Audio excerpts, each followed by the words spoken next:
कलिकालानने दग्धान् जीवान् स्त्रातुं समुद्यतः राजचन्द्रसुधा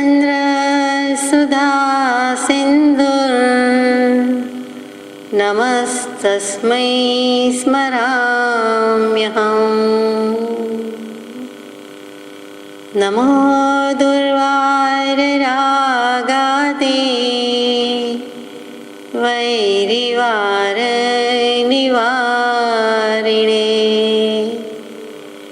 अर्हते योगिनाथाय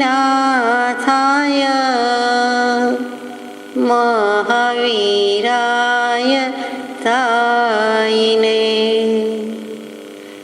अज्ञानतिमिरान्धानां ज्ञानाञ्जनशलाकया चक्षुरुन्मीलितं येन तस्मै श्रीगुरवे नमः। सत्श्रुतने नमस्कार, અસીમ ઉપકારી આત્માને નમસ્કાર, તારક ત્રિપુટીને નમસ્કાર, મહાવિત્રોને નમસ્કાર, મહાવિત્રો સમાન મુરબ્બીઓ મુમુક્ષુને નમસ્કાર. પરમ કૃપાળુ દેવ પ્રણીત વચનામૃતજી પત્રાંક 620. પરમ ઉપકારી પરમ પૂજ્ય પ્રભુશ્રીજીને લખાયેલો પ્રસ્તુત પત્ર છે.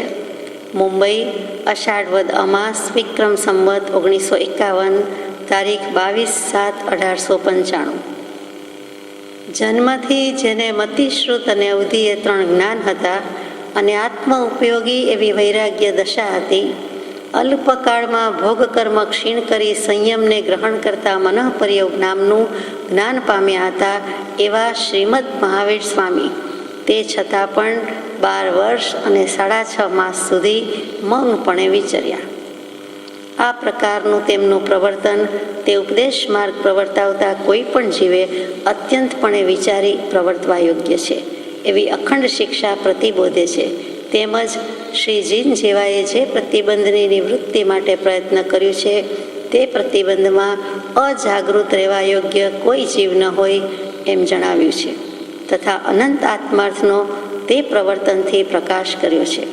જેવા પ્રકાર પ્રત્યે વિચારનું વિશેષ સ્થિરપણું વર્તે છે, વર્તાવું ઘટે છે. પ્રભુશ્રીજી ઉપરા ઉપરી પત્રો લખે છે. પરમ કૃપાળુદેવ કોઈકનો જવાબ આપે છે, ઘણા વખતે આપે છે કે આપણે જાણીએ છીએ. કેમ કે એમની દશા જેવી છે, સ્થિતિ જેવી છે કે બધાને ન્યાય આપી શકતા નથી એમ આપણને લાગે છે, બધાને લખી શકતા નથી. કેમ કે આત્મા એટલી આત્માકાર સ્થિતિને ભજે છે કે જેથી કરીને આમાં ઉપયોગ દઈને લખવાનું બની શકતું નથી. છતાં યત્કિંચિત પ્રયત્ન કર્યો છે એમ તેઓ શીખે છે. આપણને તો લાગે છે અનંતી કૃપા કરી છે. પ્રભુશ્રીજી પર કૃપાદેવનો જ્યારે પત્ર આવતો ત્યારે તે બીજા કોઈના સરનામે આવે. કેમ કે પ્રભુશ્રીજી સાધુ મુનિ, જૈન સાધુ એ ટપાલ, કાગળ, પેન, પેન્સિલ જેટલો પરિગ્રહ પણ ન રખાય અને એ શોભે પણ નહીં. ભલે કૃપાળુદેવ નહોતું, બીજા કોઈ સંસારના સગાના નહોતા, તેમ છતાં એ એક રૂઢિ હતી કે બીજાના એડ્રેસ પર એટલે કે શ્રાવક શ્રાવિકાના ઘરે આવે, તે પછી ઉપાશ્રયે જઈને આપી આવે. પછી પ્રભુશ્રીજી સરનામું જોતા વેદ જાણી જાય કે આ તો પરમ કૃપાળુદેવના મારા ભગવાનના હસ્તાક્ષર છે અને બહુ રાજી થતા. તે પછી ભૂખ્યાને ભોજન મળે અને એમાંય ભાવતું ભોજન મળે અને જે આનંદ કે હર્ષ કે ઉલ્લાસના પરિણામ થાય તેવી રીતે પ્રભુશ્રીજીને પણ તે પરિણામ થતા કે હવે મને કંઈક સાચો ખોરાક મળ્યો, આજે મને સાચું અન્ન જળ મળ્યું. પછી બીજા સાધુ હોય, સંઘભાવ હોય એટલે કે સાથે રહેતા હોય ઉપાશ્રયમાં, એટલે તેમની હાજરીમાં તે પત્ર વાંચે, ફોડે કે વિચારે નહીં. એટલે કે ત્યાંથી નીકળી જવાનું કંઈક કરવાનું થાય. નીકળી કેવી રીતે જાય તો કે જ્યારે અવસર મળે ત્યારે જંગલ જવાનું બને અને તે વખતે તે પત્ર સાથે લઈ જાય અને નમસ્કાર કરે અને એ પણ ઉચ્ચ આસને મૂકે. બને તો કોઈ ઝાડની બખોલ અથવા તો ઝાડ ઉપર, કોઈ ડાળી ઉપર અથવા તો જેટલું બની શકે તેટલું કોઈ 2-4 પથ્થર ગોઠવીને પણ જાણે રત્નત્રયી વાણીને શિલા પથ્થર ઉપર ગોઠવીને પછી એટલા બહુમાનપણાથી નમસ્કાર પ્રદક્ષિણા કરીને પછી ખોલતા અને પછી ફોડતા. અધીર્યા જીવ જેવું અત્યારે આપણે બધા કરતા હોઈએ છીએ, મોટાભાગના જીવો કરે છે તેવું નહોતું. એટલે તેટલો આદર, તેટલો સત્કાર, તેટલું બહુમાનપણું કે આ તીર્થંકર દેવની વાણી કે રાજપ્રભુની વાણી કે આગમ જ છે અને મને લખાઈ છે, હું એટલો સદભાગી છું, અધિકારી છું. એટલે એ અક્ષર ઉપર, એ વાણી ઉપર, એ શબ્દો ઉપર અને એના ભાવની તો વાત જ જુદી છે, ન્યારી છે. એટલું મહામૂલ્ય હતું, એટલું બહુમાનપણું હતું. આ ભક્તિ ભાગ્યે જ જોવા મળે જે પ્રભુ શ્રીજીમાં હતી. ગુરુ શિષ્યના સંબંધમાં શિષ્યના પક્ષે જોકે એવી ભક્તિ જ શોભે છે, તેમ છતાં બધે હોતી નથી, એટલે ભાર મુકાઈ જાય છે. અને ત્યાર પછી એ પત્ર વાંચવાનું સદભાગ્ય મળતું. પછી માત્ર વાંચે તેટલું નહીં, ફરી ફરી વાંચે, લગભગ મોઢે થઈ જાય ત્યાં સુધી વાંચે અને વારંવાર એની ભાવના ઘરે આવીને, એટલે કે ઉપાશ્રયમાં આવીને પણ કરે. ઘર બાર તો છોડી દીધેલા છે, એટલે અણગાર છે, મુનિ છે, સાધુ છે, અને તે પ્રકારે તેઓ ભજતા હતા. પોતે જ લખે છે, પોતે બ્રહ્મચારીજીને કહ્યું છે, બ્રહ્મચારીજીએ લખ્યું છે, નોંધ્યું છે, એટલે આપણે વાંચી શકીએ છીએ, ખાતરીબંધ કહી શકીએ છીએ. અનુમાન નથી અને માત્ર ભક્તિ નથી, આ હકીકત છે કે તે પછી પણ તેઓ શ્રીને તે ભક્તિની કુમારી 5-5, 6-6 માસ સુધી ચાલતી હતી. 2-4 કલાક કુમારી રહીએ, 2-4 દિવસ રહીએ એમ નહીં, પરંતુ 5-6 મહિના સુધી કુમારી રહીએ અને તે ભાવોનું અનુપ્રેક્ષણ કરે કે તે પ્રમાણે હું વિચારું છું, પરિણમું છું કે કેમ. અને પછી કંઈક પત્ર લખ્યા કરતા હોય, તેમાંથી કૃપાળુદેવ છેલ્લે પાછો 5-6 મહિને બીજો જવાબ આપે. એટલે કે એટલા અરસામાં એ થયું છે કે નહીં, એનું પરિણામ મળ્યું છે કે નહીં, એમની પણ પરીક્ષા થઈ જાય. પોતાના પરિણામ કૃપાળુદેવના જ્ઞાનમાં તો છે જ, અને પછી યથાયોગ્ય બોધ આપે. એટલે આ સંબંધ, આ પત્રોની પ્રસાદી કે પરિપાટી બહુ વિચારવા જેવી છે. અને પછી કૃપાળુદેવ કંઈક લખે, કંઈક કરુણા કરે અને તે પાછી કુમારી રહે, ત્યાં પાછું 4-5-6 મહિને બીજા પત્ર આવી જાય. જ્યારે જરૂર પડી છે, અનિવાર્યતા છે, કંઈક પૂછાવ્યું છે, જેનો જવાબ હોય ત્યારે વળતી ટપાલે કે કોઈક વખત બીજે દિવસે પણ લખ્યું છે. કેમ કે એ સમયોચિત હોય. એટલે ચોમાસું ક્યાં કરું તો ઠીક, અથવા આમ કરું તો ઠીક, આમ ન કરું તો ઠીક, આમાં મને આ પ્રતિબંધ થાય છે, તો એ વખતે 4-5-6 મહિને આપો જવાબ, તો ચોમાસું વ્યતીત થઈ જાય, નીકળી જાય. તો એમ નથી, એટલે કે સમય, ક્ષેત્ર વગેરે જોઈને એમણે જવાબ આપ્યા છે. આગળ જઈએ કે જન્મથી જેને મતિશ્રુત અને અવધિ જ્ઞાન હતા, તીર્થંકર દેવની વાત, મહાવીર સ્વામીની વાત કેવી શૈલીથી રજૂઆત કરી છે. શરૂઆત જ નાટ્યાત્મક ઢબે છે કે જન્મથી જ કોની વાત છે? જેને મતિશ્રુત ને અવધિ જ્ઞાન હતા, તે તીર્થંકર દેવની વાત છે. પોતે પણ કેટલુંક લઈને જ આવેલા છે. અને આત્મ ઉપયોગી એવી વૈરાગ્ય દશા મહાવીર સ્વામીની હતી. અલ્પકાળમાં ભોગવવા યોગ્ય કર્મ ભોગવીને ભોગાવલી કર્મ છેલ્લા ભવનું જે કાંઈ હતું એ પણ ક્ષીણ કરી નાખ્યું છે. શ્વેતાંબર આમનાયથી મહાવીર સ્વામીએ સંસાર માંડ્યો એમ કહ્યું, પરંતુ દિગંબર આમનાય પ્રમાણે તો તેઓ આજીવન બાળ બ્રહ્મચારી જ હતા. અને તે જેવી દીક્ષા લે છે ત્યારે, એટલે કે જ્યારે દીક્ષાના પચખાણ લે છે, યાવત જીવન સામાયિક વ્રતનું ઉચ્ચારણ, તેનું નામ દીક્ષા. અને તે સંયમ. તો સર્વસંગ પરિત્યાગ કરતી વખતે જેવો ઓઘો કહો, રજોવરણ કયો કે મોરપીંછ કયો, એનું જે ગ્રહણ કરવામાં આવે છે અને આ બાજુથી પચખાણ લેવામાં આવે છે, તે જ વખતે વૈરાગ્યની ઉત્કૃષ્ટ સીમા હોવાથી તે વખતે મનઃપર્યો જ્ઞાન થઈ જતું હતું. તેમ તીર્થંકર દેવને પણ મનઃપર્યો જ્ઞાન થઈ ગયું. એટલે કે જન્મથી મતિશ્રુત અવધિ જ્ઞાન, વૈરાગ્ય ભારોભાર છે, આકરોમાં આકરો વૈરાગ્ય છે, અને એની પણ ચરમસીમા એ પહોંચે છે. તે વખતે મનઃપર્યો જ્ઞાન ઉપજી ગયું. એટલે કે અઢી દ્વીપમાં રહેલા બધા સંઘની પંચેન્દ્રિય જીવોના મનના ભાવ, મનોગત ભાવ, મનોગત પર્યાયને જે જાણે છે, જે વિચારી શકે છે, જે સમજી જાય છે, અહીંયા બેઠા દૂર દૂર જે ખબર નથી, જોયું નથી, આ ભાવમાં ગયા નથી, તેવા છેક છેલ્લા દ્વીપ અને એ સમુદ્ર અને એમાં રહેલું તંદુલ મત્સ્ય, ચોખા જેવડું માછલું શું ભાવ કરે છે, એ પણ જેમના જ્ઞાનમાં છે. કીડીના પગનું ઝાંઝર પણ જેને સંભળાય છે, ગમે ત્યાં રહેલો જીવ હોય. એવા મેરા સાહેબ સુનતા એ કબીર સાહેબ કે ચીટી કે પાવ મેં નૂપુર બાજે વો ભી મેરા સાહેબ સુનતા હે. તો આપણે શું કામ જોર જોરથી બાંગ પોકારવી જોઈએ, સ્તુતિ ગાવી જોઈએ કે આત્મસિદ્ધિજી ભણવી જોઈએ? એટલે એ ભક્તિ ઉલ્લાસ છે, બરોબર છે, પરંતુ દેકારા જેવી ભક્તિ કરવાના બદલે ત્યાં જાણે કે એમ કહેવાનું છે કે મારો ભગવાન, મારો આત્મા, મારો અંતરાત્મા અને મારો પરમાત્મા એ તો ગમે ત્યાં છે, પણ મારી ભક્તિ સાંભળે છે, મારા બે બોલ કાને ધરે છે. તો એવા મહાવીર સ્વામીએ પણ શું કર્યું? દીક્ષા લીધા પછી પૂરું થઈ ગયું તેમ નથી, અમીનો ઉડકાર નથી. આપણે તો આજ્ઞા ભક્તિ કરી લઈએ, આત્મસિદ્ધિ કરી લઈએ એટલે સંતોષ, અમી કે બધું પૂરું થઈ ગયું એમ નથી. પરંતુ એવા મહાવીર સ્વામીએ દીક્ષા પછી 12 વર્ષ ને 6.5 માસ, એટલે ટૂંકમાં કેવું હોય તો 12.5 વર્ષ, એમણે મૌનથી ભક્તિ કરી છે, ધ્યાનથી કાયોત્સર્ગથી ભગવાનની પાસે પહોંચ્યા છે, એટલે કે ભક્તિ કરી છે, પરાભક્તિ કરી છે. એ શોધવા માટે, ખોજ માટે તત્પર છે ત્યારે તાત્પર્ય પ્રાપ્ત થયું છે. તેઓએ કંઈ પછખાણ કર્યા નથી કે એક ઉપવાસ કરવો છે, 3 ઉપવાસ કરવા છે, 8 ઉપવાસ કે 28 કરવી છે, કે માસ ક્ષમણ 1 મહિનાના ઉપવાસ કરવા છે.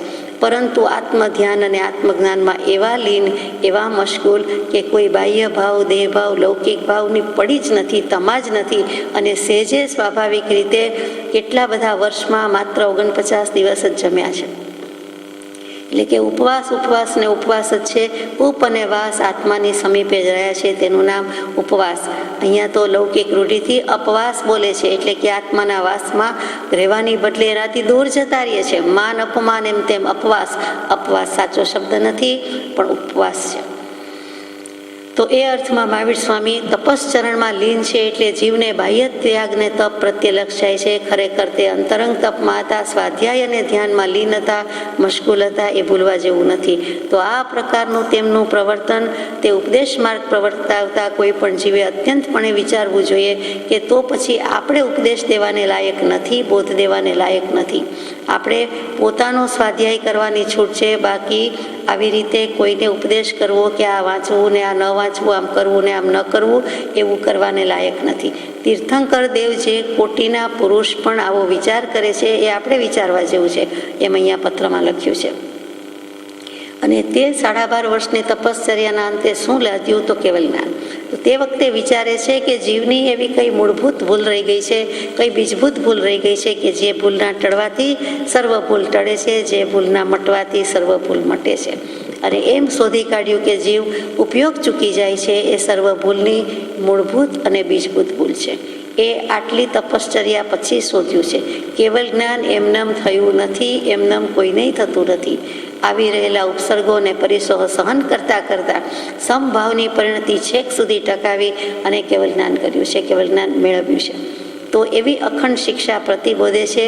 તેમજ જીન જેવાએ જે પ્રતિબંધની નિવૃત્તિ માટે પ્રયત્ન કર્યું છે. કયો પ્રયત્ન કર્યો તો કે અથાગ પ્રયત્ન કર્યા. કયા પ્રતિબંધ છે તો કે આમ તો પ્રતિબંધ એટલે સંસાર એ જ બંધન, સંસાર એ જ ક્લેશ, એ મોટામાં મોટો પ્રતિબંધ, છતાં વિભાગીકરણ કર્યું છે કૃપાળુદેવે. પહેલું લોક સંબંધી, બીજું સ્વજન સંબંધી, ત્રીજું દેહાભિમાન રૂપ પ્રતિબંધ અને ચોથું સંકલ્પ વિકલ્પ રૂપ પ્રતિબંધ. આ 4 પ્રતિબંધને સંપૂર્ણપણે ક્ષય કર્યા. એટલે કે સંકલ્પ વિકલ્પ રૂપી જે પ્રતિબંધ એટલે કે મનનો રોલ, એ પણ જ્યારે ગયો ત્યારે નમન કરવા યોગ્ય થયા. એટલે કે ન મન, ન ડેશ મન. શું કામ નમન કરીએ છીએ તો કે તેમણે પણ મન હોવા છતાં મન પાસેથી કામ લીધું નથી, સંકલ્પ વિકલ્પ રાખ્યા નથી, કર્યા નથી. એવી જેણે અસંગતા, ન્યારાપણું સિદ્ધ સ્વરૂપ પ્રાપ્ત કરી લીધું છે, તેવા મહાવીર સ્વામીને આપણે ભજીએ છીએ, તેવા કૃપાળુદેવને ભજીએ છીએ. તો તે પ્રતિબંધની નિવૃત્તિ કરી છે. માટે તો અહીંયા કૃપાળુદેવ કહે છે કે અમારે તમારે કોઈ પણ જીવે આવા પ્રતિબંધની નિવૃત્તિ કરવી પડે, કરવી જોઈએ. અને આત્યંતિક નિવૃત્તિ હોવી જોઈએ. થોડીક નિવૃત્તિ થોડાક સમય પૂરતી ન ચાલે.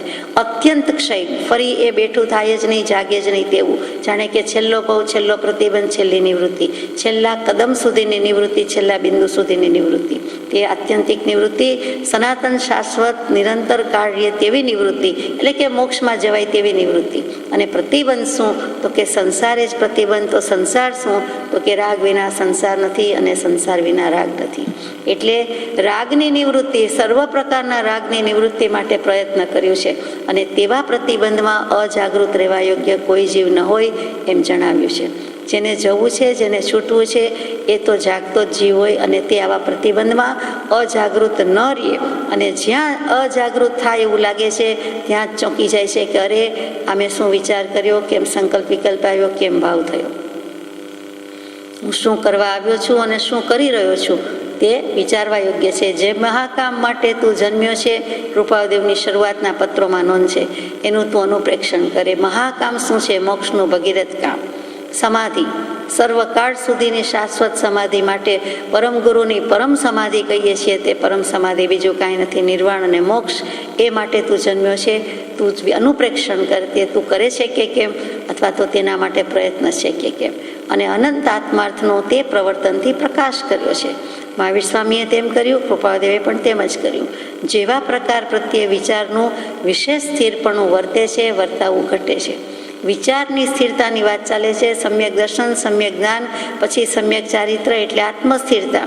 તો આત્મસ્થિરતા તેને કહેવાય. છેવટની આત્મસ્થિરતા ત્રણ સંક્ષિપ્ત યોગની એટલે મન વચન કાયાના યોગ વૃંદે શૈલેષીકરણ કરે.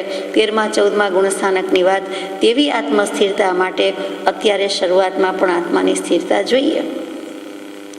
થોડાક સમય માટે હોય ત્યારે તો આત્માનો અનુભવ થયો હોય, પરંતુ પછી એ વિશેષ સ્થિરપણું ભજવું જોઈએ, જે વર્તવું જોઈએ અને જે વર્તાવવું ઘટે છે, એમ કૃપાળુદેવ પ્રકાશે છે.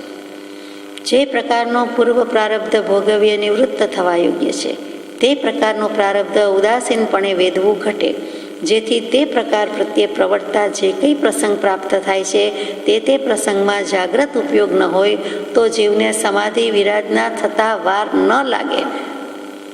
એટલે કે સમાધિ ભાવની આરાધના કરવી છે, સમાધિમાં આવવું છે, એની બદલે એની વિરાધના થાય એટલે સન્મુખ થવાના બદલે ગાડી રિવર્સમાં જાય, વિમુખ થઈ જાય. શું કામ? તો કે જે પ્રકારનું પૂર્વ પ્રારબ્ધ ભોગવ્ય નિવૃત્ત થવા યોગ્ય છે, અમે એ ભોગવીએ છતાં નથી ભોગવતા, એને ઉદાસીનપણે વેદીએ છીએ, અને જેથી તે પ્રકાર પ્રત્યે પ્રવર્તતા જે કાંઈ પ્રસંગ પ્રાપ્ત થાય છે તે પ્રસંગે તે વખતે તે ઘટના ઘટે ત્યારે અમારો ઉપયોગ જાગૃત હોય છે. અને જાગૃત ઉપયોગ હોય છે એટલે અમે આ ક્ષય કરી શકીશું, નવા નહીં બાંધીએ.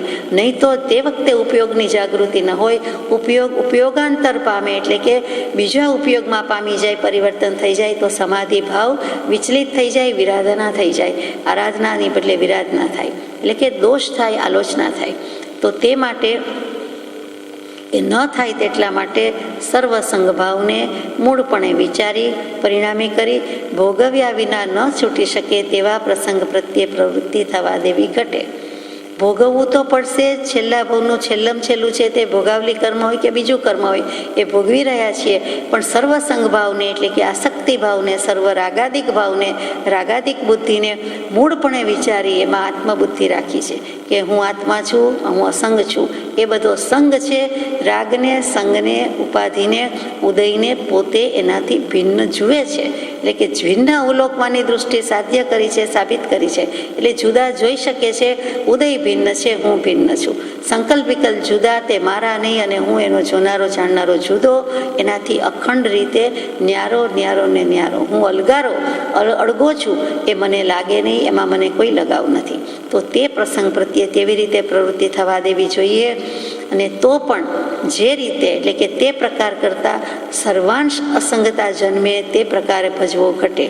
સર્વાંશ સંપૂર્ણપણે બધી જ રીતે એક અંશ એક ખૂણો બાકી નહીં, 360 ડિગ્રી તો આખું વર્તુળ એવી રીતે સંપૂર્ણ છે. તો સંપૂર્ણપણે અસંગતા જન્મે તેવી રીતે અમારે આ ઉદયને ભજવો ઘટે, ભોગવવો જોઈએ.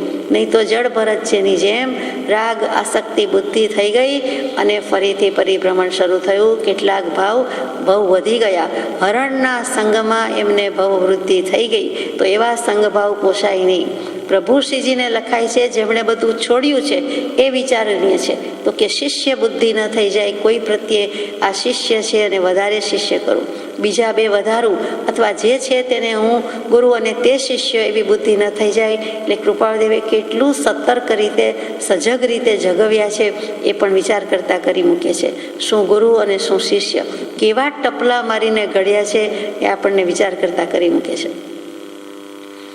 એટલે કે પોતે અસંગ થવું છે, પોતાનું દૃષ્ટાંત સાથે લે છે. જળ ભરતજીનું દૃષ્ટાંત આવે એ અભિપ્રેત છે, ઇમ્પ્લાઇડ સેન્સમાં છે, લખ્યું નથી જળ ભરતજી. એવા જે કોઈ અસંગ ભાવના દૃષ્ટાંત છે તે બધા યાદ આવે આપણને. પણ એ સૌથી વધારે સચોટ છે કે બધું છોડ્યું એ ઋષિ મુનિએ પરોપકાર અર્થે, પરાર્થે દયા કરવા જતાં કે આ હરણીનું મૃત્યુ થયું તો એનું બચ્ચું, આ ગર્ભ એનું બચ્ચું, અને એને કોણ જતન કરે, એના કોણ પાલન પોષણ કરે. એટલે એવા ભાવથી, દયા ભાવથી, અનુકંપા સંયુક્ત ઈચ્છાથી પ્રવર્તન કર્યું, પાલન કર્યું, પોષણ કર્યું, પણ હરણમય થઈ ગયા. અને એમને પણ હરણીના હરણ તરીકે એવી રીતે જન્મ લેવો પડ્યો. ઋષિ મુનિપણું હોવા છતાં એ ત્યાં ત્યાગ બુદ્ધિ ક્યાં જતી રહી? તો કે આ દેહ ભાવ, આ સંસાર ભાવ, આ લૌકિક દૃષ્ટિ આવી ગઈ, આસક્તિ થઈ ગઈ.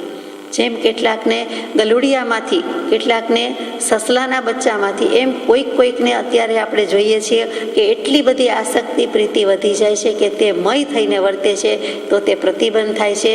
અહીંયા તો પ્રભુશ્રીજીને આજુબાજુના કોઈ વ્યાખ્યાનવાણી સાંભળવા આવે અથવા સત્સંગ કરવા આવે તો એમાંથી પણ એવો કોઈ રાગભાવ, આસક્તિભાવ ન થાય, સંગભાવ ન થાય, અને સાથે સાથે શિષ્ય બુદ્ધિ કે ગુરુ બુદ્ધિ ન આવે.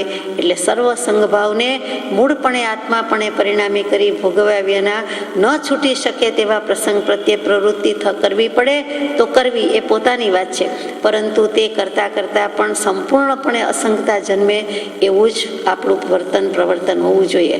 એટલે અહીંયા ઘણું કહી દીધું છે. આગળ જઈએ. કેટલોક વખત થયા સહજ પ્રવૃત્તિ અને ઉદીરણ પ્રવૃત્તિ એમ વિભાગે પ્રવૃત્તિ વર્તે છે. અમારી કેટલીક પ્રવૃત્તિ પોતાની દશાની વાત મૂકે છે, તો કે અમારી કેટલીક પ્રવૃત્તિ સહજ છે અને કેટલીક ઉદીરણ પ્રવૃત્તિ છે. સહજ સ્વાભાવિકપણે થાય, કોઈ પ્રયાસ વિના, આયાસ વિના, સ્પેશિયલ એફર્ટ્સ વિના જે પ્રવૃત્તિ થતી હોય તેમ થવા દો. આપણે માત્ર સમભાવ અને સમપરિણતિ રાખવી એટલો જ પુરુષાર્થ, તો એને સહજ પ્રવૃત્તિ કહી છે. અને ઉદીરણ પ્રવૃત્તિમાં પ્રેરવું પડે, ઉત્તેજવું પડે, ઇન્ડ્યુસ કરતા હોય તેમ, અથવા તો પ્રેરણા કરતા હોય તેમ, ઇન્સ્પિરેશન આપતા હોય તેમ, તો એ ઉદીરણા પ્રવૃત્તિ છે. આમાં શું છે તે વિચારીએ કે મુખ્યપણે અમને સહજ પ્રવૃત્તિ વર્તે છે. સહજ પ્રવૃત્તિ એટલે પ્રારબ્ધ ઉદયે ઉદ્ભવ થાય તે, જે કંઈ પૂર્વનું આરંભેલું લઈને આવ્યા છીએ અને જે ઉદય આવે છે, જે ઉદ્ભવે છે તે, અને તેમાં પણ કર્તવ્ય પરિણામ નહીં. હું કરું છું, હું હોઉં તો થાય, હું ન હોઉં તો ન થાય, મારા વિના કોણ કરે, હું હોઉં તો ફેર પડે, એવું કોઈ કર્તવ્ય ભાવ નથી. જે થવાનું છે તે થાય છે, જે ન થવાનું છે તે ન થાય છે. એમાં મેં કર્યું, મને આવડે, હું કરું એવો ભાવ નથી, અથવા આત્મા કાંઈ કરે છે એવો પણ ભાવ નથી. જેને પોતે દેહ સ્વરૂપે છે, દેહધારી છે, તે પણ સંભાળે ત્યારે માંડ યાદ આવે છે, તો દેહથી દૂરના એવા વ્યાપાર, વ્યવસાય, પરિવાર કે વસ્તુ, પદાર્થ, હીરા, મોતી, જર ઝવેરાત જોઈને શું ભાવ થાય? શું એમાં વૃત્તિ હોય? કાંઈ જ ન હોય. પોતે આઘા ને આઘા, અળગા ને અળગા, દૂર ને દૂર, ન્યારા ને ન્યારા રહીને આખો જે ભાવ છે, આત્મભાવ છે, એ મેન્ટેન કરી શક્યા છે. એ વિચારવા જેવું છે. એટલે કે પ્રારબ્ધ તો જે છે તે છે, પરંતુ કર્તવ્ય બુદ્ધિ નથી. કર્તવ્ય બુદ્ધિ જ્ઞાનીને વિશે વિલય પ્રાપ્ત હોય છે, હોતી નથી. જો ખરા જ્ઞાની હોય, જ્ઞાની કહેતા ખરા જ હોય, છતાં કહેવું પડે છે કે જ્ઞાનથી અજ્ઞાન નિવૃત્ત થાય તે જ કાળે જ્ઞાની મુક્ત છે. જ્ઞાની ઈચ્છા સહિત નથી, જ્ઞાની ઈચ્છા રહિત નથી, જ્ઞાની સહજ સ્વરૂપી છે, અને જ્ઞાનીને કર્તવ્ય ભાવ વિલય પ્રાપ્ત હોય છે. હવે ભક્તિનો વખત થયો, સ્વાધ્યાયનો વખત થયો, અથવા હવે ધ્યાનનો વખત થયો, એવો કોઈ વખત કે સમય એમને થતો નથી. એ હંમેશા સમય, ધ્યાન, ભક્તિમય જ હોય છે. એમનો ઉપયોગ આત્મામાં હોય એવા સંભવ છે. એટલે પછી જ્ઞાનીને કાંઈ કેટલીક પ્રતિક્રમણનો વખત થયો, કેટલીક આવશ્યક ક્રિયા કરવાની છે, હવે પૂજા કરવા જવાનો વખત થયો, અથવા હવે સત્સંગ કરવાનો વખત થયો, એવું એમને રહેતું નથી. કેમ કે હંમેશા એ તો બીજા સંગથી નિવૃત્ત થયા છે, એટલે સતના સંગમાં જ છે. બીજી ઉદીરણ પ્રવૃત્તિ, જે પરાર્થાદિ યોગે કરવી પડે તે. પરાર્થ, સ્વાર્થ નહીં, પરાર્થ, બીજાના માટે કરવી પડે એ. એટલે લૌકિક રીતે બીજા માટે, કુટુંબીજનો માટે કે જે કંઈ છે તે ભાગીદાર માટે, એ તો બરાબર. અહીંયા પરાર્થ યોગે એટલે આત્માના કલ્યાણ માટે, બીજા જીવોના કલ્યાણ માટે પણ પ્રવૃત્તિ કરવાની હોય છે. તો સહજ પ્રવૃત્તિનો અત્યારે આમાં ઉદય છે, એ પ્રમાણે પ્રવૃત્તિ વર્તે છે.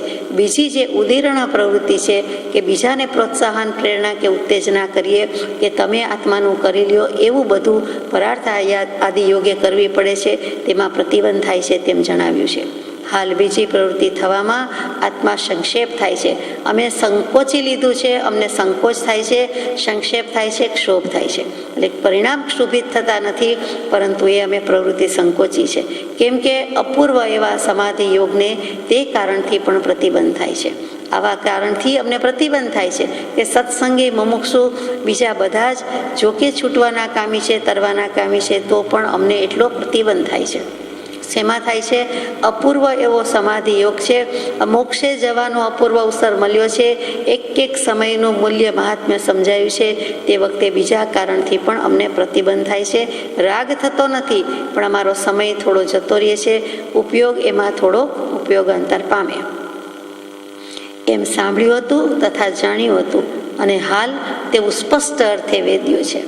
એ પહેલાં અમે સાંભળેલું છે, તીર્થંકર દેવ પાસે સાંભળેલું છે, શાસ્ત્રોમાં વાંચ્યું છે, બીજા લોકો પાસેથી જાણ્યું છે. જ્યારે જ્યારે જ્ઞાની પુરુષનો સત્સંગ કૃપાળુદેવને થયો છે ત્યારે કહે છે કે અમે આ સાંભળ્યું હતું, અમે જાણ્યું હતું, અત્યારે અમે સ્પષ્ટપણે વેદ્યું છે. એટલે કે અમારો આ જાત અનુભવ છે તે કારણોથી વધારે સમાગમમાં આવવાનું, પત્રાદિથી કંઈ પણ પ્રશ્નોત્તર આદિ જણાવવાનું તથા બીજા પ્રકારે પરમાર્થ આદિ લખવા કરવાનું પણ સંક્ષેપ થવાના પર્યાયને આત્મા ભજે છે.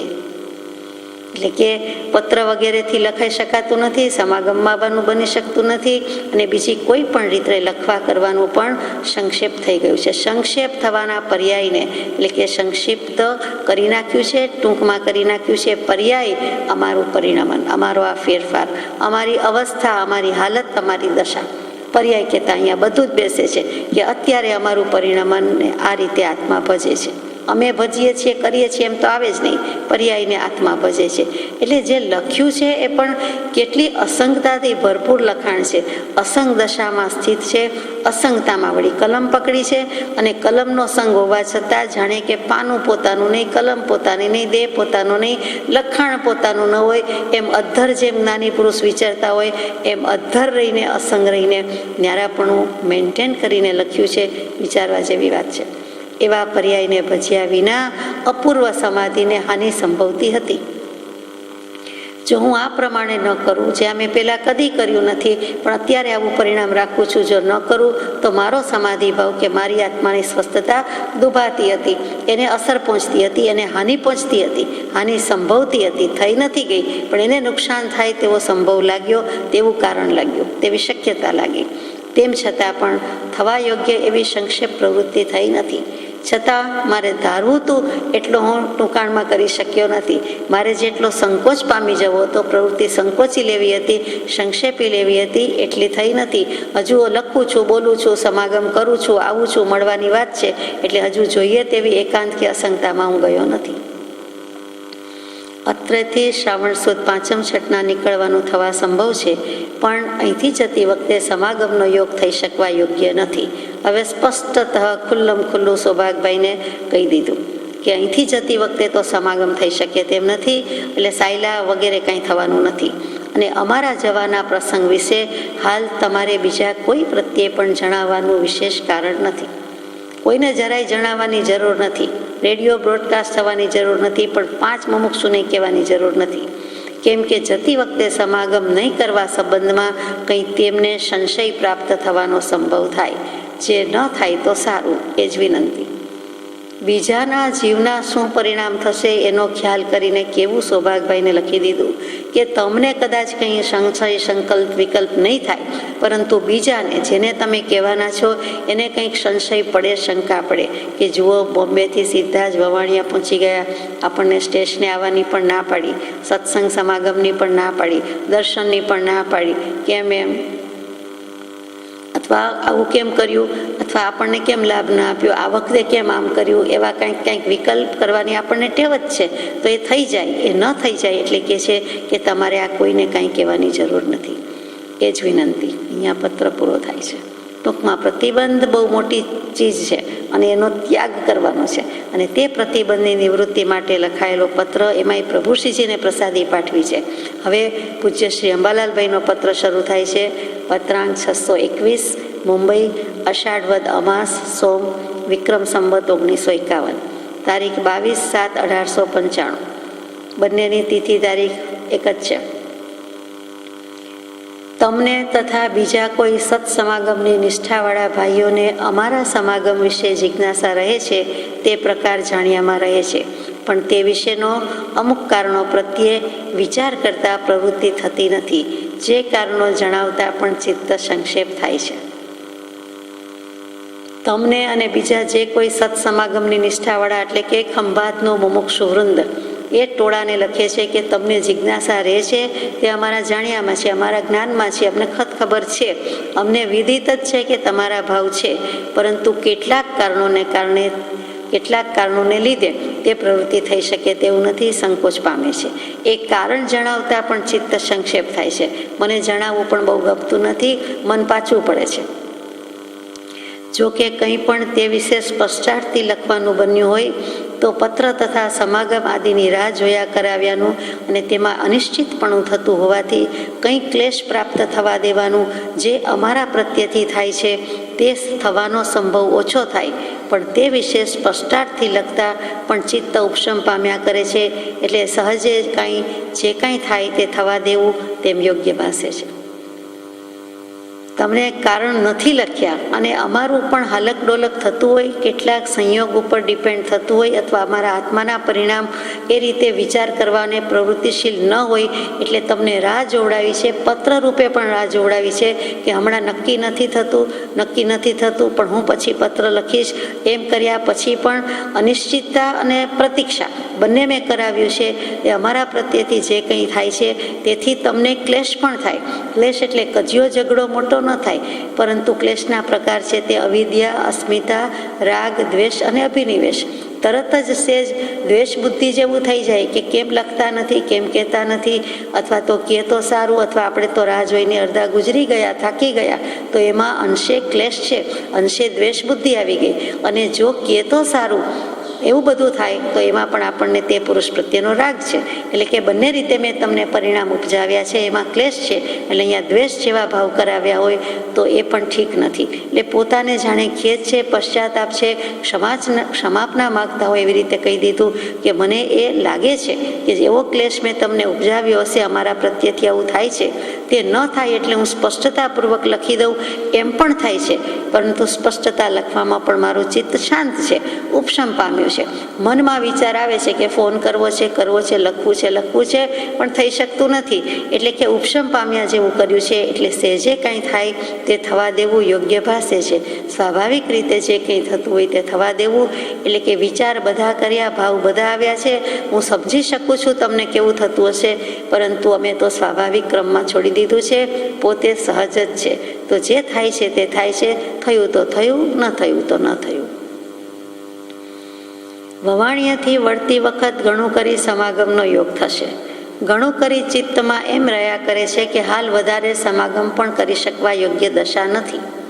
પોતે સમર્થ પ્રભાવક પુરુષ પ્રગટ પરમાત્મા, અને તેમ છતાં વિતરાગ પુરુષ આવું લખે કે વધારે સમાગમ થઈ શકાય તેવી યોગ્ય દશા નથી. એટલે શું? એવી યોગ્યતા નથી. એટલે કે હું યોગ એટલે એવું જોડી શકાશે નહીં, શક્ય નથી એમ કહેવાની બદલે લખ્યું છે શબ્દ પ્રયોગ કે એવી યોગ્યતા નથી. એટલે કે પોતે તો યોગ્ય છે, સામાજીવની યોગ્યતા નથી, અથવા સામોજીવ પણ તત્પર છે, હું પણ તત્પર છું, પરંતુ એવો જોગ થાય તેમ નથી, એવો સંજોગ પ્રાપ્ત થાય તેમ નથી, એવી યોગ્ય દશા નથી, એવી યોગ્ય સ્થિતિ નથી. એટલે વધારે સમાગમને યોગ્ય નથી, વધારે એકાંતને યોગ્ય છું. મારે સમાધિને યોગ્ય છું, પણ મારે ઉપાધિને યોગ્ય નથી. પ્રતિબંધને યોગ્ય હું નથી, હું અપ્રતિબંધ અને અસંગમાં માનનારો છું, એવા આશયનું છે. પ્રથમથી આ પ્રકારનો વિચાર રહ્યા કરતો હતો, અને જે વિચાર વધારે શ્રેયકારક લાગતો હતો. મારા ભાવ કે વિચાર હવે આવા થયા એવું નથી, પહેલેથી જ આવો વિચાર હતો, અને એ વિચાર વધારે કલ્યાણકારી લાગતો હતો. પણ ઉદયવશાત કેટલાક ભાઈઓનો સમાગમ થવાનો પ્રસંગ થયો. એ ભાઈઓના પુણ્ય અને પોતાના પણ કંઈક એવા ઉદય કે જેથી થયો, જે એક પ્રકારે પ્રતિબંધ થવા જેવું જાણ્યું હતું. ત્યારે અમને પણ ખ્યાલમાં જ હતું કે આ મને પ્રતિબંધ થાય છે કે થશે, અને હાલ કંઈ પણ તેવું થયું છે એમ લાગે છે. હવે તમે બધાય અમને પ્રતિબંધ કરો છો કે પ્રતિબંધ જેવા લાગો છો, કેમ કે બંધનમાં આવ્યા, બંધાયા કે ક્યારે મળશો, ક્યારે સત્સંગ કરશો, ક્યારે સમાગમમાં આવવાનું થશે, નિવૃત્તિ ક્યારે લેશો, કયા ક્ષેત્રે જવાનું છે, અમે રાહ જોઈને બેઠા છીએ, સર્વસંગ પરિત્યાગ ન લ્યો તો નિવૃત્તિનો યોગ તો કરો, વગેરે વગેરે સામાજીવની અપેક્ષા વધી ગઈ, જે ઉપેક્ષા કરી શકાતી નથી. લોકસંગ ભજવો ગમતો નથી, તજવો બનતો નથી. તેવી જ રીતે આ સમાગમી જીવો છે, સત્સંગી જીવ છે, એને ભજવાય ગમતા નથી ને તજવાય બની શકતા નથી. તો વર્તમાન આત્મદશા જોતા તેટલો પ્રતિબંધ થવા દેવા યોગ્ય અધિકાર મને સંભવતો નથી. જુઓ તો ખરા કેવી રીતે લખે છે, શૈલી તો જુઓ કેટલી નમ્રતા, કે અમારી વર્તમાન આત્મદશા જોતા તેટલો પ્રતિબંધ થવા યોગ્ય અધિકાર મને સંભવતો નથી. હું અધિકારી નથી, હું યોગ્ય નથી, હું લાયક નથી. શું? તો કે મને બંધન થાય તેને હું લાયક નથી. હું તો છૂટવાનો કામી, તરવાનો કામી, તરી રહ્યો છું, એમાં હું બંધાયું ક્યાં? હું શા માટે બંધાવું? તો કે મારી આત્મદશા અત્યારની એવી પ્રવર્તે છે કે આ પ્રતિબંધ થવા દેવાની લાયકાત જ નથી. મને આ પ્રતિબંધ થાય છે તો કાં તો મારે કરવો જ નથી પ્રતિબંધ, અને જો હોય તો એ ઓછો કરી દેવો છે, એટલે કે સંક્ષેપી લેવો છે, તેવો અધિકાર મને સંભવતો નથી. મારી એના પર સત્તા નથી, મારી ચાલતું નથી, અથવા તો મારે એને ચાલવા દેવું છે. મારે સ્વતંત્રતા જોઈએ છે. આત્માનું સ્વતંત્ર, પોતાનું શાસન પોતાના પર ચાલે, પોતાના ભાવ પ્રમાણે જ પોતે સ્વભાવ મારીએ, પોતાનું તંત્ર ચાલે. એ કરવા માટે આ પ્રતિબંધ કે રાગાદિક પ્રતિબંધ કે સંસારના ભાવ કે આ બધું જ મને સંગ ભાવ પોસાતો નથી. આ સંગ છે, ગમે તેમ તો એ સંગ છે. એક માથું હોય અને બીજા માથા છે, એટલે તરત જ 1 થી 2 થયા તો 1 સે 2 ભલા આમાં છે અને નથી. અધ્યાત્મની પરિભાષામાં 1 સે 2 ભલા આવતું નથી. આ 2 ભેગા થયા એનો તો માથાકૂટ છે, બગડે 2 થી બધું બગડે. જીવ અને કાયા, દેહ અને આત્મા, પૂતગલની બાજી, આત્મા ચૈતન્ય આવો ધણી, અનંત શક્તિનો ધણી, અને સામે પૂતગલ દેહ રાખનું પડી ગયું, અને છતાં કેવા ભાવ કરાવે છે. તો પોતે કરે છે તો થાય છે, પણ દેહ તો નિમિત્ત છે. પરંતુ પોતે કરે તો થાય અને કરે તો ભોગવે. તો હવે મારે એવા પ્રતિબંધ કરવા નથી. અત્રે કંઈક પ્રસંગથી સ્પષ્ટાર્થ જણાવવા યોગ્ય છે. એટલે કે અહીંયા કંઈક એવું થાય તો આ જગ્યાએ આ પત્રમાં મારે આ રીતે આ ઘટનામાં સ્પષ્ટ અર્થ જણાવવાનું ઠીક લાગે છે. આ આત્માને વિશે હવે ખોટું લાગી ન જાય એટલા માટે હવે પંપાડે છે. પહેલાં ઠપકો આપી દીધો અને હવે કહે છે આ આત્માને વિશે ગુણનું વિશેષ વ્યક્તત્વ જાણી તમ વગેરે કોઈ મુમુક્ષુ ભાઈઓની ભક્તિ વર્તતી હોય તો પણ તેથી તે ભક્તિની યોગ્યતા મારે વિશે સંભવે છે એમ સમજવાને યોગ્યતા મારી નથી. તમને બધાને મારામાં આત્માના ગુણ પ્રગટ્યા છે એટલે તમે મારી ભક્તિ કરો, મારા પ્રત્યે ભક્તિભાવ રાખો છો, પરંતુ એમ હું સમજતો નથી અથવા એવી યોગ્યતા મારી નથી. કેમ કે બહુ વિચાર કરતા વર્તમાનમાં તો તેવો સંભવ થાય છે, અને તે કારણથી સમાગમથી કેટલોક વખત દૂર રહેવાનું ચિત્ત રહ્યા કરે છે.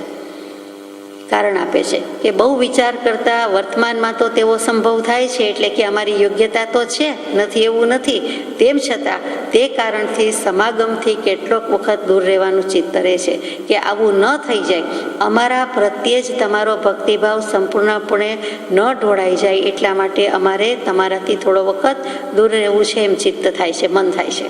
તેમજ પત્રાદિ દ્વારા પણ પ્રતિબંધની પણ નિરીચ્છા રહ્યા કરે છે. એટલે કે પ્રતિબંધ કરવો નથી, પત્ર લેખનથી પણ આ પ્રતિબંધ થાય છે, તો એની પણ નિરીચ્છા, અનિચ્છા નહીં, એ પણ ઈચ્છા ન હોય તો સારું એવું રહ્યા કરે છે. એ વાત પ્રત્યે યથાશક્તિ વિચાર કરવો યોગ્ય છે.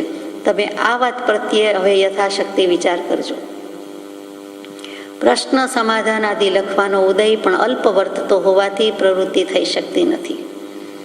સવાલ, શંકા, એના જવાબ, જિજ્ઞાસાના સમાધાન એ પણ કરવાનો સમય એટલો વર્તતો હોવાથી, અલ્પ વર્તતો હોવાથી એ પ્રવૃત્તિ પણ થઈ શકતી નથી.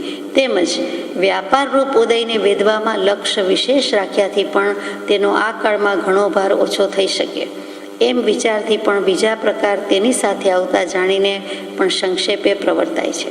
એટલે વ્યાપાર રૂપી ઉદય છે એને પણ અમારે ઉદયમાં વેધવામાં વિશેષ લક્ષ્ય રાખવા જતાં સમય જાય છે, તો એ કાળમાં આ ઓછો થઈ શકે. જો હું એમાંથી પણ નિવૃત્તિ લઉં તો મારે એ સમય પણ બચી શકે. એટલા માટે પણ આ અત્યારે ટૂંકમાં પતાવું છું. આગળ જણાવ્યું છે તે પ્રમાણે વળતી વખતે ઘણું કરી સમાગમ થવાનો લક્ષ્ય રાખીશ.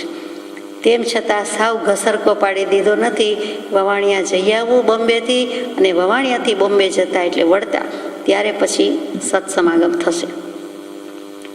એક વિનંતી અત્રે કરવા યોગ્ય છે કે આ આત્મા વિશે તમને ગુણ વ્યક્તત્વ ભાસતું હોય અને તેથી અંતરમાં ભક્તિ રહેતી હોય તો તે ભક્તિ વિશે યથાયોગ્ય વિચાર કરી જેમ તમને યોગ્ય લાગે તેમ કરવા યોગ્ય છો.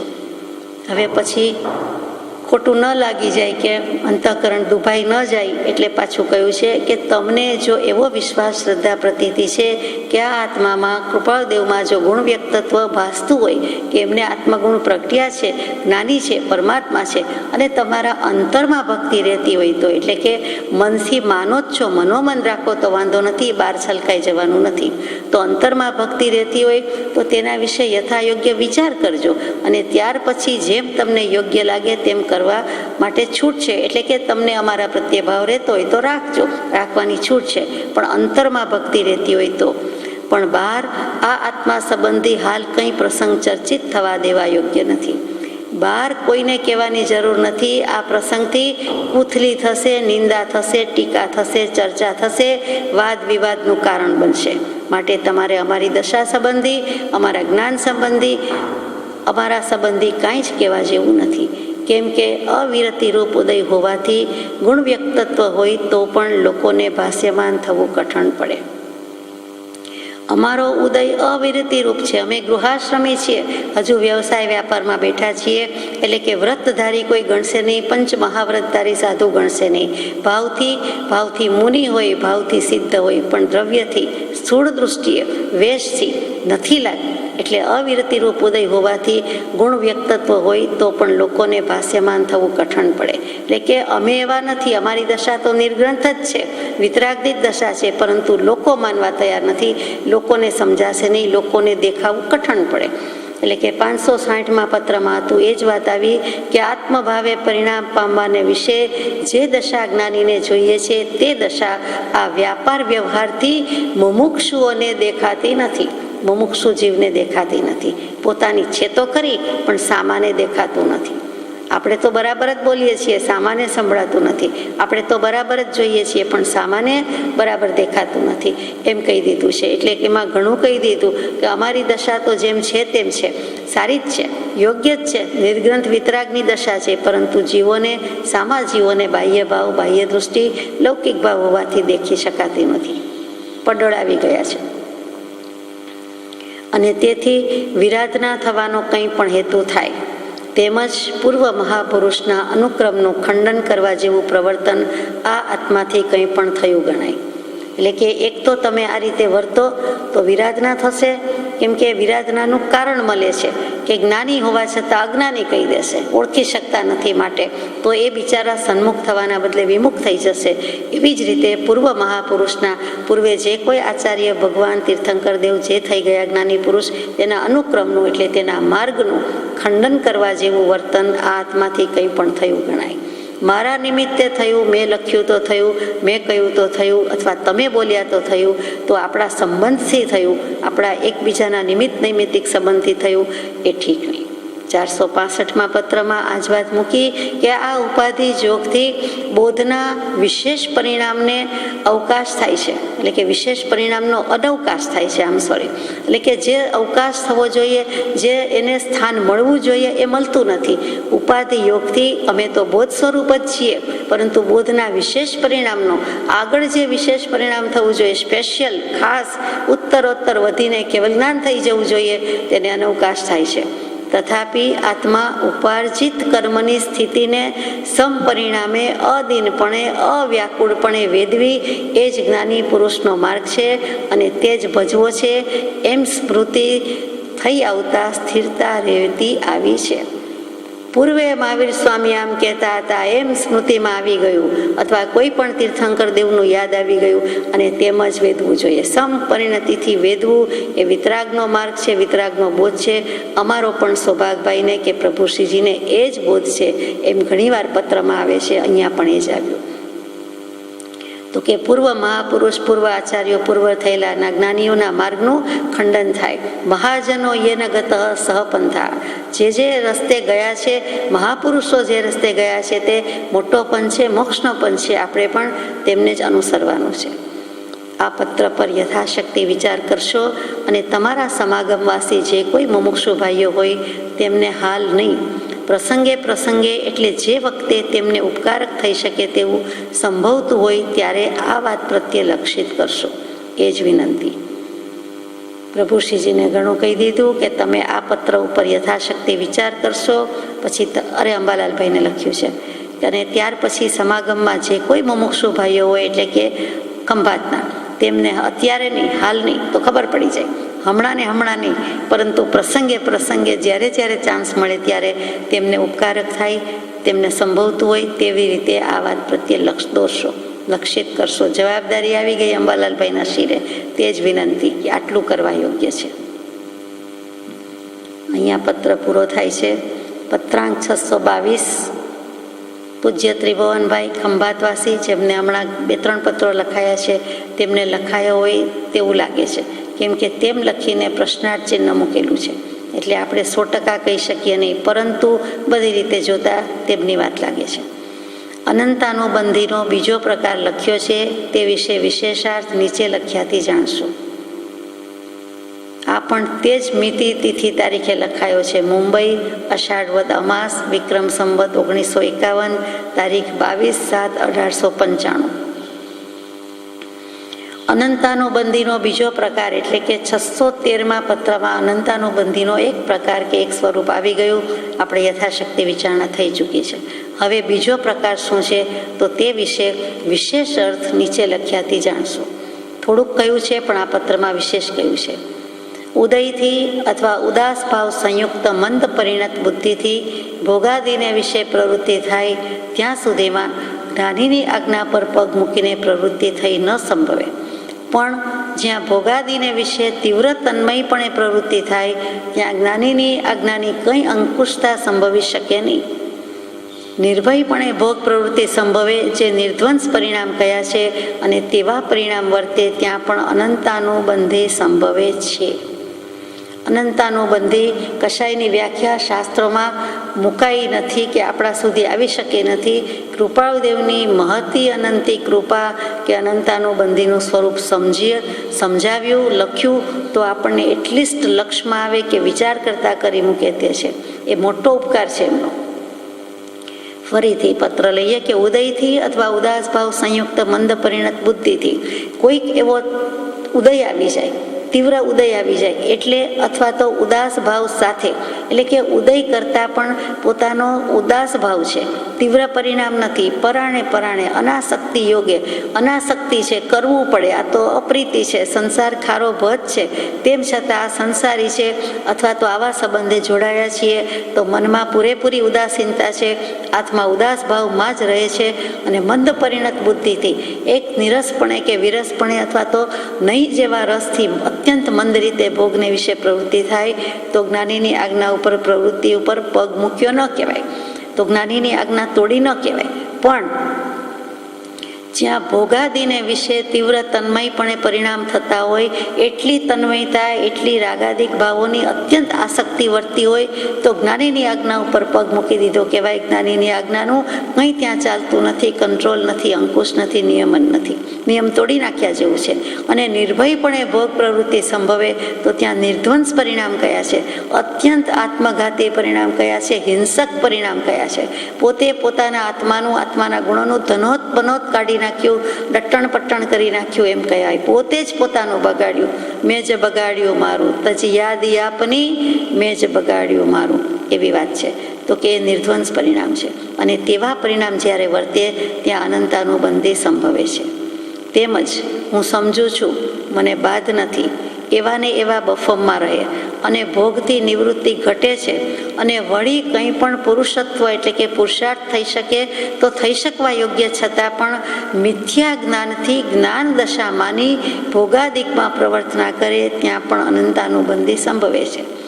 જ્ઞાન તો થયું નથી અને મને કાંઈ વાંધો નહીં આવે, બફમ મારીએ, મને ક્યાં એવો ભાવ છે, હું તો જાણું છું, સમજું છું, હું આવું કરું જ નહીં, મારે આવું હોય જ નહીં, મને આવા ભાવ થાય જ નહીં, એટલો તો કંટ્રોલ મારા પર છે, એમ કરીને મિથ્યા જ્ઞાન, એક તો જ્ઞાનની પ્રાપ્તિ નથી અને પોતે પોતાને મિથ્યા જ્ઞાની માનીને મિથ્યા જ્ઞાનની બદલે જ્ઞાની માને, એટલે એ પણ મોટું ભોપાડું, મોટો ગોટાળો, અને પછી ભોગાદિકમાં પ્રવર્તના કરે, એટલે ત્યાં અનંતાનુબંધી સંભવે છે. એટલે અનંતાનુબંધી કશાયનું સ્વરૂપ સાંભળતા વાંચતા પણ આપણને રોમાંચ ખડા થઈ જાય, પણ કઈ રીતે ભયથી ખડા થઈ જાય કે હો કમકમા આવી જાય, ધ્રુજારી આવી જાય કે આવી જ રીતે અનંતકાળ સંસારમાં પરિભ્રમણ કર્યું હોવું જોઈએ, નહીં તો અનંતાનુબંધી કશાય શા માટે હોય?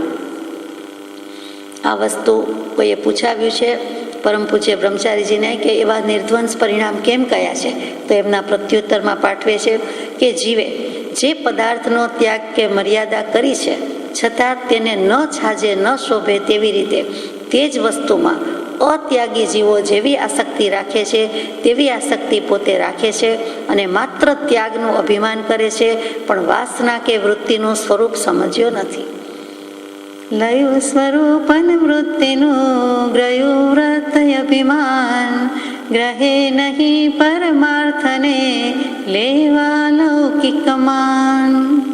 જગતમાં સમાજમાં માન પૂજા અર્થે સારું દેખાડવા માટે જે ભાવ હોય તે કોઈ કીર્તિ, માન, પૂજા, યશ અથવા કંઈક કરી દેખાડવાના ભાવથી કરે છે, પણ આત્મહિતાર્થે કરતો નથી. એટલે મોટા મોટા વ્રત નિયમ લઈ લે છે, પરંતુ એનું અભિમાન છે, પણ વાસના અને વૃત્તિનો ક્ષય થયો નથી, કેમ કે હજુ વાસના વૃત્તિનું સ્વરૂપ જ સમજ્યો નથી. વૃત્તિને રોકવા જ્ઞાનીની સાક્ષીએ વ્રત લીધું છતાં વ્રતની મર્યાદા ઓળંગી અવ્રત અવસ્થા મનથી સેવ્યા કરે છે, પાપની વાંછા કર્યા કરે છે, તેણે જ્ઞાનીની આજ્ઞા ઉપર પગ મૂક્યો કહેવાય. મનથી સેવે છે તો પણ આવા પરિણામ કહેવાય. હકીકતમાં કરી નાખે તો ભંગ કરે તો અતિચારની બદલે અનાચાર થઈ ગયો. અતિક્રમ, વ્યતિક્રમ, અતિચાર અને અનાચાર. તો અનાચાર સુધી, દુરાચાર સુધી હજી નથી જતો, તો પણ મનથી આવા ભાવ કરે છે તો પણ તેને નિર્ધ્વંસ પરિણામ કયા છે. તે નિર્ધ્વંસ પરિણામ એટલે આત્મઘાતી, હિંસક પરિણામ. પોતે જ પોતાના આત્માની હિંસા કરે, આત્માના ભાવોની હિંસા કરે છે. તો અહીંયા વિચારવા જેવા મુદ્દા છે. અને આ પત્રનું છેલ્લું વચન છે, જાગ્રતમાં જેમ જેમ ઉપયોગનું શુદ્ધપણું થાય તેમ તેમ સ્વપ્ન દશાનું પરીક્ષીણપણું સંભવે. એમાં પણ પરમ પૂજ્ય બ્રહ્મચારીજી એક જગ્યાએ મૂક્યું છે કે પરમ કૃપાળુ દેવના હૃદયમાં જે વાત હતી તેવો જ તેઓ લખી રહ્યા છે, અને તે વાત સત્ય છે. જે જુઠાભાઈને લખ્યું પત્રાંક 37 કે ઉપયોગ શુદ્ધ કરવા જગતના સંકલ્પ વિકલ્પને ભૂલી જજો. અહીંયા પણ લખ્યું કે જેમ જેમ ઉપયોગનું શુદ્ધપણું થાય તેમ, અને કેવી રીતે, તો કે જાગ્રતમાં, એટલે કે ઉપયોગ શુદ્ધ કરવો છે તો જગતના સંકલ્પ વિકલ્પને ભૂલી જાઓ, રાગ દ્વેષને મૂકી દો, અને પછી જુઓ કે મોક્ષ મળે છે કે નહીં. કંઈ બાધા આવતી હોય તો કયો, એ તો ભેગું રાખવું છે, પછી કેવી રીતે થાય, તો કે ઉપયોગ શુદ્ધ કરવા જગતના સંકલ્પ વિકલ્પને ભૂલી જાઓ. એટલે એને ભૂલી જઈએ એટલે જાગૃતિ તો આવી જ કે ભાઈ મારે ઉપયોગ શુદ્ધ રાખવો છે, શુદ્ધ ભાવ પામવો છે, અને આ જાગૃતિ છે. એટલે જાગૃતિ સુધી તો આવ્યા. હવે એમાં ઉપયોગનું જેમ જેમ શુદ્ધપણું થાય તેમ તેમ શું થાય, તો કે આ કારણ મૂક્યું, હવે પરિણામ આપે છે. તો કે અનાદિ સ્વપ્ન દશાને લીધે જીવનો જે ભાવ છે અહમતારૂપ ને મમતારૂપ, દેહમાં ભાવ છે તે અહમતારૂપ છે, અને ગૃહ વગેરેમાં છે, પરિગ્રહમાં છે, ઘરના પ્રત્યે છે, તે બધું મમતા છે. આ અહમ અને મમ, હું અને મારું, અને એ જે ભાવ છે એનાથી હું જુદો જ છું, એ સ્વપ્ન દશા છે. 6 પદના પત્રમાં મૂક્યું છે તે સ્વપ્ન દશાથી રહિત માત્ર પોતાનું સ્વરૂપ છે, એટલે કે મારું આત્માનું સ્વરૂપ છે, એમ જો જીવ પરિણામ કરે તો સહજ માત્રમાં તે જાગૃત થઈ સમ્યક દર્શનને પ્રાપ્ત થાય, અને સમ્યક દર્શનને પ્રાપ્ત થઈ સ્વભાવરૂપ મોક્ષને પામે. તો કે સંસાર જગત સ્વપ્ન દશા જેવું લાગે છે, અજ્ઞાન સ્વપ્ન દશા જેવું લાગે છે, તો કે લાગે કાં તો સકલ જગતને એઠવત અથવા સ્વપ્ન સમાન, તો પછી તે કહીએ જ્ઞાની દશા, બાકી વાચા જ્ઞાન, બાકી માત્ર પોપટિયું પડપડિયું બોલી ગયા અથવા વાંચી ગયા તેમ કહેવાય. પરંતુ પરિણતિ થવી જોઈએ, ઉપયોગ શુદ્ધ થવો જોઈએ, ઉપયોગને શુદ્ધ કરવા જગતના સંકલ્પ વિકલ્પને ભૂલી જવા જોઈએ, અને તેમ છતાં એ સ્વપ્ન દશાથી રહિત માત્ર મારું સ્વરૂપ છે, હું એનાથી જુદો ને જુદો જ છું, ભિન્ન ને ભિન્ન જ છું, હું એનાથી અળગો ને અળગો, મારે કોઈ એના પ્રત્યે લગાવ નથી, અલગ છે, એટલે કે મારે કોઈ એની સાથે કાંઈ છે જ નહીં, એટલે કે કોઈ નિસ્બત જ નથી, સંબંધ જ નથી, એ મારા જ નથી. તો સ્વપ્ન દશાનું પરીક્ષણ પણ સંભવે, અને તો આ રીતે કશાયનો પણ ક્ષય થાય છે, મોક્ષ થાય છે. પત્રાંક 623 મુંબઈ, શ્રાવણ સુદ બીજ, બુધ, વિક્રમ સંવત 1951, તારીખ 24/7/1895. હવે પરમ પૂજ્ય શ્રી સૌભાગભાઈ પર પત્ર છે. આજે પત્તું મળ્યું છે.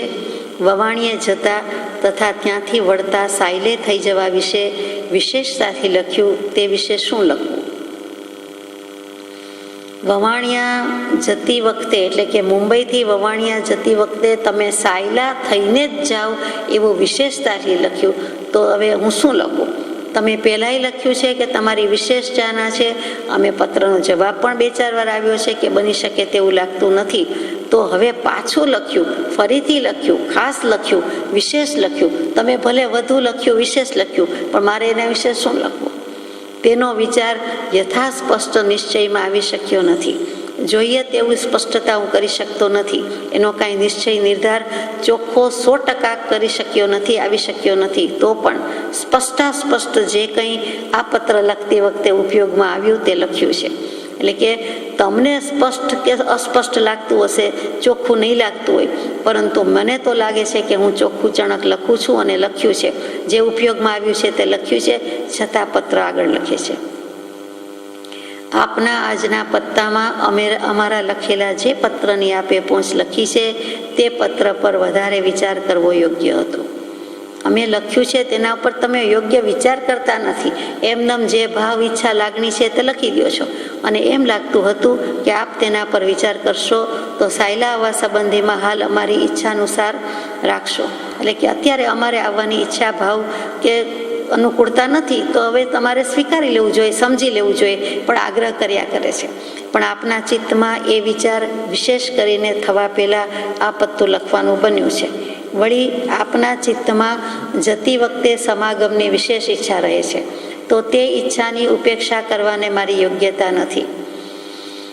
પરમ પૂજ્ય શ્રી સૌભાગભાઈ છે, પૂર્વ ભવના કોઈ ઉપકારી છે, 44 વર્ષ મુરબ્બી છે, વડીલ છે, એટલે એમની ઈચ્છા દુભાવવાનું, એમનું મન દુભાવવાનું, ઈચ્છાની ઉપેક્ષા, તમારી ઈચ્છા ભાવ ગમે તે હોય એને અવગણવાનું, તિરસ્કાર કરવાનું, ઉપેક્ષા કરવાને મારી યોગ્યતા નથી. એટલે કે હું એવો માણસ નથી, એવી યોગ્યતા નથી, મને એવું કરવું ગમતું નથી, હું કરું પણ નહીં. આવા કોઈ પ્રકારમાં તમારા પ્રત્યે આશાત ના થવા જેવું થાય, એટલે કે ઉપેક્ષા કરવા જેવું થાય એવી બીક રહે છે. તમારો અનાદર કરવા જેવું મને લાગે છે. હાલ આપની ઈચ્છા અનુસાર સમાગમ માટે તમે શ્રી ડુંગર તથા શ્રી લેરાભાઈનો આવવાનો વિચાર હોય તો એક દિવસ મૂડી રોકાઈશ. એટલે કે તમારી ઉપેક્ષા કરવી નથી, તમારો તિરસ્કાર કરવો નથી. આશાતના શબ્દ એટલે શું? આ વત્તા આ અને પછી શાટન. જેમ લાકડું વિદારી ફાડી નાખે અને જે થાય છે તેવી રીતે મારે આત્માને આત્માના સ્વાદ સુધી ન આવવા દે, એના મૂળભૂત જે સમ્યક દર્શન અને એથી આગળ જવાનું છે તે કેવલજ્ઞાન સુધી ન જવા દે, તેના જેવું થાય તો મારે એવું કરવું નથી. એનું નામ આશાતના છે. આ મોટામાં મોટી આશાતના કે જીવને આત્માના સ્વાદ, ઓળખાણ, અનુભવ, પરિચય થવા ન દે તે માટેનું જે કંઈ છે તે આશાતના છે. આપણે જે આશાતના કહીએ છીએ કે ભગવાનને પીઠ દઈને ન બેસવું, અથવા તો ભગવાનના મંદિરમાં કે સભા મંડપમાં કેટલુંક ન કરવું, કેટલીક ક્રિયા ન કરવી, અગર તો થૂકવું નહીં કે ખાવું પીવું નહીં કે વગેરે, એ તો બહુ નાની આશાતના છે. મોટામાં મોટી, ખરામાં ખરી તો આ આશાતના છે કે આત્માને આત્માનું ઓળખાણ જ ન થવા દે. એટલે કે ધર્મી થવા જ ન દે.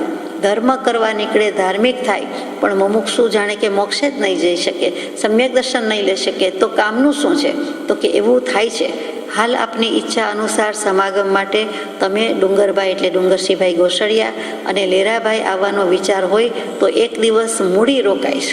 મૂડી એટલે સૌરાષ્ટ્રમાં ટ્રેનમાં સ્ટેશન આવે છે, બોમ્બેથી સૌરાષ્ટ્રમાં જતી વખતે વિરંગામથી ટ્રેન બદલવી પડતી અને પછી સાયલાથી લગભગ 22 કિલોમીટર દૂર એ મૂળી નામનું ગામ છે. એટલે ત્યાં હું રોકાઈશ અને બીજે દિવસે જણાવશો તો મૂળીથી જવાનો વિચાર રાખીશ. વળતી વખતે સાયલે ઉતરવું કે કેમ તેનો તે સમાગમમાં તમારી ઈચ્છા અનુસાર વિચાર કરીશ. બહુ દુઃખ લાગી જતું હશે, સૌભાગભાઈએ બહુ ભારપૂર્વક લખ્યું હશે, તો કૃપાળુદેવને આવું લખવું પડે છે. મૂળી એક દિવસ રોકાવાનો વિચાર જો રાખો છો તો સાયલે એક દિવસ રોકાવામાં અડચણ નથી, એમ આપ નહીં જણાવશો. આપણે હોય તો એમ જ લખીએ, તો પછી મૂળી એક દિવસ રોકાવાનું કરો છો તો પછી અમે આટલું કહીએ છીએ તો અમારે સાયલામાં જ શું ખોટું છે કે વાંધો છે, અથવા મૂળી રોકાવ તો સાયલા પણ રોકાવવું પડશે. એટલે એવું તમે ત્રાગુ નહીં કરો, એવો આગ્રહ નહીં રાખો. એટલે ચોખ્ખું લખી દીધું કે એમ આપ નહીં જણાવશો, કેમ કે એમ વર્તવા જતાં ઘણા પ્રકારના અનુક્રમનો ભંગ થવાનો સંભવ છે. એ જ વિનંતી. એટલે કે ઘણા પ્રકારનો ક્રમ કે અનુક્રમ જે છે તે અહીંયા ભંગ પામે છે. 621માં પત્રમાં આ વાત આવી ગઈ કે જ્ઞાનીનો અનુક્રમ એટલે કે જે પરિપાટી છે, જે મોક્ષ છે, જે ક્રમ છે, જે રીતિ છે, જે પદ્ધતિ છે, જે વ્યવસ્થા છે, તેનો ભંગ થવાનો સંભવ તમે કરશો. એટલે એ કરવા જેવું નથી. એટલે કે તમે ક્રમ તોડી નાખશો, એટલે કે આ પરિપાટી પ્રણાલિકાનો ભંગ થઈ જાય છે, માટે એ કરવા જેવું નથી. કેવી કેવી રીતે જ્ઞાની પુરુષો પત્ર વ્યવહાર કરે છે એ જોવાનું છે. જેને માત્ર અસંગ જ થવું છે, જેને માત્ર અપ્રતિબંધ રૂપ માર્ગ એટલે મોક્ષ માર્ગમાં જ પ્રયાણ છે, જવું છે, તરવાના પૂરેપૂરા કામી છે, એ કેટલા વિચાર કરે છે, કેટલી વિચારણા રાખે છે પોતાની અને બીજા જીવોની, એ પણ સમજવા જેવું છે. પત્રાંક 624, મુંબઈ, શ્રાવણ સુદ 30, ગુરુ, વિક્રમ સંવત 1951, તારીખ 25/3/1895. કોઈ દશા ભેદથી અમુક પ્રતિબંધ કરવાની મારી યોગ્યતા નથી. મારી દશા બદલાઈ જાય એવું મારે કરવું નથી, એટલા માટે પ્રતિબંધ થાય એવી મારે યોગ્યતા નથી. પ્રતિબંધ સાથે મારે જોડાવવું નથી, રાગાદિક ભાવ કરવા નથી. 2 પત્ર પ્રાપ્ત થયા છે. આ પ્રસંગે સમાગમ સંબંધી પ્રવૃત્તિ થઈ શકવા યોગ્ય નથી. એટલે કે અત્યારે કાંઈ વધારે થઈ શકે એવું જ નથી. અમારું જીવન અસંગ અને અપ્રતિબદ્ધ જીવન એ જ અમારું લક્ષ્ય છે, એ જ અમારે મોક્ષનો લક્ષ્ય છે, અને એમાં અમને એકેય પ્રતિબંધ પોષાય તેમ નથી. મહાવીર સ્વામીનું દૃષ્ટાંત યાદ આવે કે 2 શિષ્યો બળી ગયા પણ કાંઈ કહ્યું નહીં, કેમ કે 2 શિષ્યોને કહી રાખ્યું હતું કે કાંઈ બોલશો નહીં, ગોશાલક આવે છે, પરંતુ બોલ્યા. ભગવાનના અવર્ણવાદ બોલતા હતા, બોલ્યા, સહન થયા નહીં અને બાળી નાખ્યા. અને છતાં ભગવાન નિસ્પૃહ જ રહ્યા. ભગવાને કહ્યું નથી કે ભક્તિ ન કરનાર છે માટે મારો છે અથવા મારો શિષ્ય છે. એવા મહાવીર સ્વામીને પણ આ સમયે નમસ્કાર છે. સજાત્મ સ્વરૂપ પરમ ગુરુ.